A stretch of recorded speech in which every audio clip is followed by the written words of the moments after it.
two threats. One is from foreign fighters coming out of the war region in Iraq, in where I just visited, getting into the United States. And the other threat are the thousands of people in the United States who will take up this call to arms when ISIS sends out a internet missive, a tweet, to launch a terrorist attack like what we saw in Garland, Texas. This threat is like finding a needle in a haystack sometimes, and it's going to get worse, not better. All right, folks, joining us now is Richard Perle, Senior Fellow at the American Enterprise Institute, former Chairman of the Pentagon's Defense Policy Board, and former Assistant Secretary of Defense. And Richard, always great to talk to you, sir.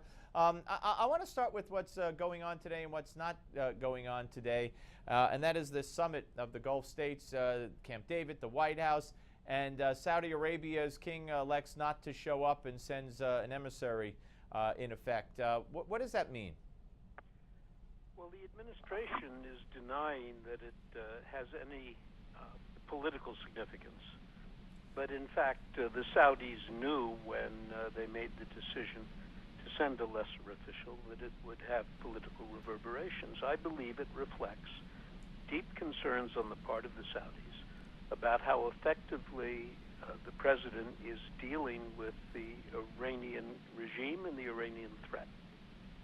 Yeah, and it's and how, I mean, in the context of decorum and diplomacy, how would you rate the? Let's say that's why it was done, despite all the denials. Is this a 1 or a 10 or somewhere in between? Well, it's pretty high up on the list.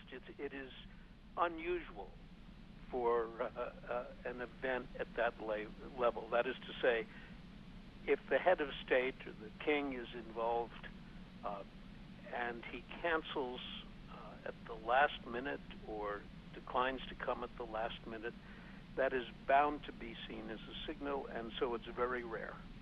What's your take on the Senate, that overwhelming vote last week on the Iran bill, 99-1, 98-1, whatever? Again, you know, Richard, I think you'll agree with me that when the president throws his hands up and says, "Okay, the Congress wins," you know something's up, and that's basically what he did on this this agreement that he got with the Senate on this bill about an Iran treaty. And I mean, were they hoodwinked, or are the Republicans in the Senate and the others who were against it on the Democratic side just capitulating here? Well, I think it was a Pyrrhic victory from the point of view of those who are skeptical, and I share that skepticism about the nature of the agreement that is likely to be reached with Iran. Because while Congress will now have an opportunity to vote, it's highly unlikely that it will be able to muster the votes necessary both to reject the agreement and to override a veto. So before this vote, the administration was vulnerable to the charge that it was once again running roughshod over the legislature by going ahead by itself and doing what it wished to do. Now it will do the same thing, but they will not be able to say that they refuse to submit it to Congress. The outcome will be the same. Yeah, no, it's very disappointing and very troubling. Let's talk a little bit about the attack in Texas. First of all, the mixed messages that are coming out, that came out of the administration after the Charlie Hebdo attack in Paris, and you know, even now you're seeing Bill O'Reilly and Greta and others saying that it was unnecessary provocation, they shouldn't do this. And I ask you your opinion, and you know, where do you draw the line? Well, there is a sense in which it was a provocation, but then you have to ask, what is it that it was provoking? And it was provoking a debate about the appropriateness of the exercise of free speech.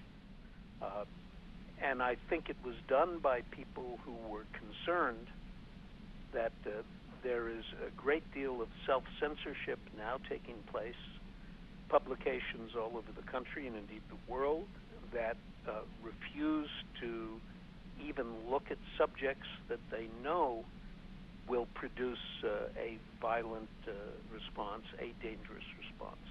I mean, there are bookstores that will not carry books because offended individuals, and on an organized basis, mostly Islamists, have threatened to take action against people associated with those materials. How do you fight that? Well, one way you fight it is by creating situations that bring the whole issue of free speech to the attention of the world, and that's what I think they did in Texas, and I hope we continue from time to time to do it. All right, Richard, always great to talk to you, sir. Thanks for being with us again. All the best. Thank you. Richard Perle, ladies and gentlemen. Coming up next, it's Give Me Five, or Gimme Five, however you want to say it, and it's coming your way on the Steve Malzberg Show.